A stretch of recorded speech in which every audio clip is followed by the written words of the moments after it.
আমার বাস্তব জীবনে অনেককে দেখেছি যে আল্লাহর পথে ফিরে এসেছেন একটার পর একটা বাধা, আগের দিকটা ভালোই ছিল। এইটাও মূলত আল্লাহ রাব্বুল আলামিনের পক্ষ থেকে পরীক্ষা হওয়ার সম্ভাবনা সবচেয়ে বেশি। আপনি যখন আল্লাহর দিকে আসেন, সম্ভবত ইবনে কাইয়িম রাহিমাহুল্লাহ অথবা ইমাম ইবনে তাইমিয়া রাহিমাহুল্লাহ দুজনের কোনো একজন হবে, তাদের একটা উক্তি আছে খুব চমৎকার। সেটা হলো, আল্লাহর দিকে যখন কোনো বান্দা আসে, আল্লাহর কাছাকাছি আসে, আল্লাহ তখন অনেককে ধাক্কা দেয়।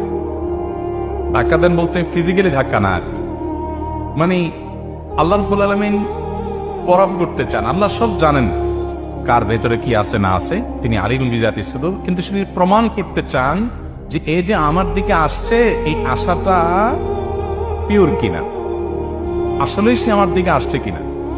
যদি ভেজাল হয় তাহলে একটা ধাক্কা খাওয়ার পর আর আসবে না, চলে যাবে। আর যদি আশাটা পিওর হয়, না আমি আল্লাহর দিকে যেতেই চাই,